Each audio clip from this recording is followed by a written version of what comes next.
বন্ধুরা, ইতিহাস কি তবে এক নতুন মোড় নিতে চলেছে? যে ভূখণ্ডকে দশকের পর দশক ধরে নিজেদের কবজায় রেখেছিল ভারত বিরোধী প্রচারের মূল কেন্দ্র বানিয়ে রেখেছিল ইসলামাবাদ, আজ সেই মাটি থেকে উঠেছে এক অভূতপূর্ব আর্তনাদ। কোনো গোপন বৈঠক নয়, কোনো রুদ্ধদ্বার কক্ষ নয়, একেবারে অন দ্য স্পট বা প্রকাশ্যে জনসভায় দাঁড়িয়ে হাজার হাজার মানুষের সামনে হুঙ্কার দিয়ে বলা হলো, আমাদের ভারতের সাহায্য চাই। হ্যাঁ, ঠিক শুনেছেন আপনারা, এই কথাটাই বলা হয়েছে। পাকিস্তান অধিকৃত কাশ্মীর বা পিওকেতে দাঁড়িয়ে সেখানকার প্রথম সারির এক শীর্ষ নেতা সরাসরি হাত বাড়ালেন দিল্লির দিকে।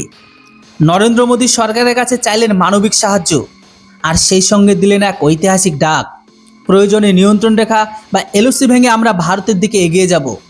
কিন্তু হঠাৎ কি এমন ঘটলো যে পাকিস্তানের সাজানো চাল আজ তাদের দিকে বুমেরাং হয়ে ফিরে আসছে? আর কেনই বা আজ ইসলামাবাদের বিষাক্ত দমনের বিরুদ্ধে দাঁড়িয়ে ভারতের শরণার্থ হচ্ছে পিওকে? আজ আমরা এই ভিডিওটিতে আমরা অত্যন্ত সেন্সিটিভ আর ভারতের ভূ রাজনীতিতে ঝড় তোলা বিষয়টির ভেতরে সত্যকে উন্মোচন করব।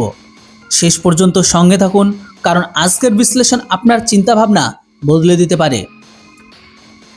তো দেখুন বন্ধুরা, ঘটনাটি ঘটেছে পাক অধিকৃত কাশ্মীরের রাওয়ালকোটের ঈদগাহ ময়দানে।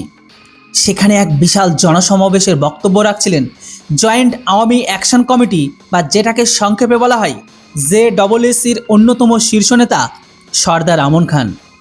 সোশ্যাল মিডিয়ায় ছড়িয়ে পড়া এক বিস্ফোরক ভিডিওতে দেখা গেছে যে হাজার হাজার বিক্ষুব্ধ মানুষের সামনে দাঁড়িয়ে আমন খান সরাসরি পাকিস্তানের কেন্দ্রীয় সরকারের দিকে আঙুল তুলেছেন। আর সেখানে তিনি স্পষ্ট ভাষায় বলেছেন, ইসলামাবাদ এই অঞ্চলের মানুষের উপর যে অমানবিক অত্যাচার আর দমন নিপীড়ন চালাচ্ছে তার সহ্য করা সম্ভব নয়। প্রতিবাদীদের কণ্ঠরোধ করতে, তাদের ন্যায্য দাবিতে ধামাচাপা দিতে পাকিস্তান প্রশাসন সেখানে এক ভয়ঙ্কর চাল চেলেছে। তো কী সেই চাল? তারা সেখানকার সাধারণ মানুষের রেশন বন্ধ করে দিয়েছে, বন্ধ করে দেওয়া হয়েছে জীবনদায়ী ওষুধের সরবরাহ আর নিত্য প্রয়োজনীয় সামগ্রীর এক অবরুদ্ধ। নরকঙ্কাল পরিস্থিতিতে দাঁড়িয়ে গেছে সেখানকার সাধারণ মানুষের জনজীবন। তাই সর্দার আমন খান আর কোনো রাগ ঢাক না রেখে বিশ্বমঞ্চে দাঁড়িয়ে বললেন, আমরা ভারতের সাহায্য চাই, ভারত প্লিজ হেল্প মি, আমাদের এখানে রেশনের তীব্র অভাব রয়েছে, নয়াদিল্লি আমাদের সাহায্যের অনেক অনেক প্রয়োজন। তবে বন্ধুরা, গল্পটা শুধু রেশনের দাবিতেই আটকে নেই। এই ভাষণের সবচেয়ে রোমাঞ্চকর আন্তর্জাতিক মহলকে কাঁপিয়ে দেওয়া অংশটি ছিল নিয়ন্ত্রণ রেখায় বা লাইন অফ অ্যাকচুয়াল কন্ট্রোল, সেটাকে খোলার দাবি জানিয়ে সর্দার আমন খান জনসভায় উপস্থিত হাজার হাজার মানুষের দিকে তাকিয়ে প্রশ্ন ছুড়েছেন। তিনি জিজ্ঞাসা করেছেন, যদি এখানে পরিস্থিতি আরও খারাপ হয়, ইসলামাবাদ যদি আমাদের ওপর গুলি চালায়, তবে আমাদের কি নিয়ন্ত্রণ রেখার দিকে এগিয়ে যাওয়া উচিত নয়? সঙ্গে সঙ্গে উপস্থিত সেই জনসমুদ্র একস্বরে গর্জে ওঠে, হ্যাঁ, আমাদের ওই দিকে যাওয়া উচিত।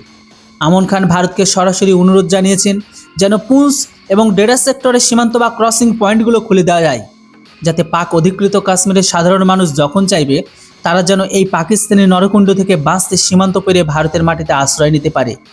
তিনি ইসলামাবাদকে হুঁশিয়ারি দিয়ে বলেছেন, তোমরা যদি আমাদের দাবি বুলেট দিয়ে রুখতে চাও, তবে মনে রেখো আমাদের কাছেও কিন্তু অন্য পথ খোলা আছে। এখন প্রশ্ন হচ্ছে, পরিস্থিতি রাতারাতি এতটা বদলে গেল কিভাবে? আজ থেকে কয়েক বছর আগেও তো যেখানে ভারতের বিরুদ্ধে বিষোদ্গার করা হতো, সেখানে আজ ভারতের জন্য আকুতি কেন? তো দেখুন, এর পেছনে রয়েছে পাকিস্তানের দীর্ঘদিনের অবহেলা, চরম অর্থনৈতিক দেওলিয়া আর পাক সেনাবাহিনীর সীমাহীন অত্যাচার বা লাগামহীন অত্যাচার। বেশ কিছুদিন ধরে পাক অধিকৃত কাশ্মীরের মানুষজন বিদ্যুৎ বিল বৃদ্ধি, আটার দাম আকাশ ছোঁয়া হওয়া আর মৌলিক অধিকার কেড়ে নেওয়ার বিরুদ্ধে তীব্র আন্দোলন চালাচ্ছে। পুলিশের গুলিতে ইতিমধ্যে প্রাণ হারিয়েছে প্রচুর মানুষ। বেশ কিছু স্থানীয় মানুষ সেগুলোর ভিডিও ফুটেজে তুলে ধরেছে। এর আগে এই নেতারাই গর্জে উঠে বলেছিল যে কাশ্মীরিদের হাতে বন্দুক বা অস্ত্র তুলে দিয়েছিলেন খোদ পাকিস্তানের সেনাবাহিনী, অর্থাৎ যে সন্ত্রাসবাদের বীজ পাকিস্তান বুনেছিল, আজ তার বীজফল তারা নিজেরাই ভোগ করছে। স্থানীয় মানুষের স্পষ্ট অভিযোগ, পাকিস্তানের সরকার সেখানকার স্থানীয় রাজনৈতিক অস্তিত্ব ধুয়ে মুছে দিতে চায় এবং পুরো অঞ্চলটিকে সেনা ছাউনিতে পরিণত করতে চায়। ভারতের জন্য এটা একটি মস্ত বড় কূটনৈতিক আর কৌশলগত টার্নিং পয়েন্ট।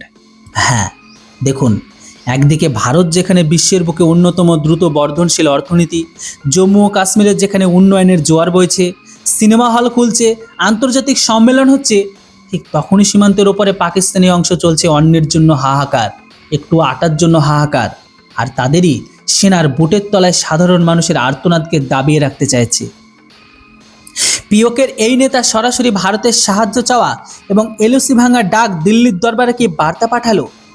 ভারত কি এবার এই সুযোগের আন্তর্জাতিক মঞ্চে পাকিস্তানকে আরও কোণঠাসা করবে, নাকি পিওকের এই আন্দোলনে ভবিষ্যতে অখণ্ড ভারতের স্বপ্ন পূরণের পথ প্রশস্ত করবে? আপনার কি মনে হয়? পাক অধিকৃত কাশ্মীরের এই সাধারণ মানুষের আর্তনাদ কি ভারতের শোনা উচিত এবং সেখানে মানবিক সাহায্য পাঠানো উচিত? কমেন্ট সেকশনে আপনাদের মূল্যবান মতামত অবশ্যই জানান। তো বন্ধুরা, এবার আসা যাক সবচেয়ে বড় আর জটিল প্রশ্নে। সর্দার আমন খানের মতো নেতারা আজ যে এলওসি ভাঙার ডাক দিয়েছে, তা যদি সত্যিকাল বাস্তবে রূপ নেয়, পাকিস্তানের অত্যাচার থেকে বাঁচতে যদি হাজার হাজার পিওকের নাগরিক বর্ডার ক্রস করে ভারতের দিকে আসতে শুরু করে, তবে ভারতের কি করণীয়? আন্তর্জাতিক আইন এবং দেশের নিরাপত্তা নিরিখে ভারতের সামনে তখন কী কী রাস্তা খোলা থাকবে? তো দেখুন, বিশেষজ্ঞদের মতে এইরকম পরিস্থিতিতে ভারতকে মূলত 3টি স্তরে অত্যন্ত সূক্ষ্ম আর কঠোর পদক্ষেপ নিতে হবে। প্রথমত, ভারত বিশ্বমঞ্চে সবসময় একটি দায়িত্বশীল রাষ্ট্র। পিওকের মানুষ কিন্তু আইনেও ভারতের নাগরিক, কারণ ভারতের সংসদ আর সংবিধানে স্পষ্ট বলা আছে যে পুরো জম্মু কাশ্মীর পিওকে সহ ভারতের অবিচ্ছেদ্য অংশ। তাই নিজের দেশের ভূখণ্ড মানুষকে বিপদে ফেলে দেওয়া ভারতের নীতি নয়। যদি তারা বর্ডার পার করে, তবে ভারতের পুঞ্চ, ডোডা, উরি সেক্টরের কাছে আন্তর্জাতিক নিয়ম মেনে বিশাল মানবিক ত্রাণ শিবির বা যেটাকে বলা হয় হিউম্যান ক্যাম্পস তৈরি করতে হবে। সেখানে তাদের খাদ্য, পানীয় জল, বাসস্থান আর জরুরি চিকিৎসা পরিষেবা দিতে হবে। এর ফলে বিশ্বমঞ্চে পাকিস্তান মুখ পুড়বে এবং ভারতের ভাবমূর্তি এক অন্য উচ্চতায় পৌঁছে যাবে। দ্বিতীয়ত, কঠোর স্ক্রিনিং আর নিরাপত্তা পরীক্ষা। কিন্তু মানবিকতার পাশাপাশি ভারতের জন্য সবথেকে বড় চ্যালেঞ্জ হবে জাতীয় নিরাপত্তা। আমরা সবাই জানি পাকিস্তান একটা খুব দ্রুত দেশ। এই সাধারণ মানুষের ভিড়ের সুযোগ নিয়ে পাকিস্তানি সেনা বা আইএসআই যদি ভারতের ভেতরে আত্মঘাতী জঙ্গি, চর বা আন্ডার কভার এজেন্টকে ঢুকে দেয়, তাই ভারতীয় সেনাবাহিনীর অত্যন্ত সতর্ক থাকতে হবে। বায়োমেট্রিক আইডেন্টিফিকেশন, কড়া জিজ্ঞাসাবাদ এবং পুঙ্খানুপুঙ্খ স্ক্রিনিং ছাড়া কাউকে কাশ্মীরের মূল ভূখণ্ডে বা ভারতের অন্য কোথাও আবাদে ছেড়ে দেওয়া যাবে না। প্রতিটি নাগরিকের পরিচয় নিশ্চিত করার পর তাদের অস্থায়ী আইডেন্টি কার্ড দেওয়া হতে পারে। তবে এটাও আছে যে ইসলামাবাদের কফিনের শেষ পেরেক হয়তো ভারতে ঠুকবে, কেননা পাকিস্তান দশকের পর দশক ধরে কাশ্মীরে নিয়ে যেভাবে ভুয়ো প্রোপাগান্ডা চালিয়েছে, তা এক ঝটকায় ধূলিসাৎ হয়ে যাবে। ভারত এই ঘটনাকে রাষ্ট্রসংঘে এবং বিশ্বমঞ্চে তুলে ধরার প্রমাণ করে দেবে যে পাকিস্তানের কবজায় থাকা মানুষ নরকযন্ত্র ভোগ করছিল আর তারা স্বেচ্ছায় ভারতের অংশ হতে চেয়েছে।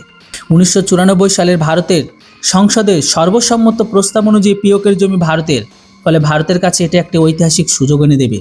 ভারত এই শরণার্থীদের ব্যবহার করে আন্তর্জাতিক স্তরে পাকিস্তানের উপর চাপ সৃষ্টি করতে পারে এবং পিওকেকে সম্পূর্ণভাবে ভারতের সাথে পুনর্সংযুক্ত করার আইনি ও সামরিক প্রক্রিয়া শুরু করতে পারে। অর্থাৎ পরিস্থিতি যেমনই হোক না কেন, ভারত একদিকে যেমন মানবিকতার হাত বাড়িয়ে দেবে, ঠিক তেমনই দেশের সুরক্ষার প্রশ্নে বিন্দুমাত্র আপোস করবে না।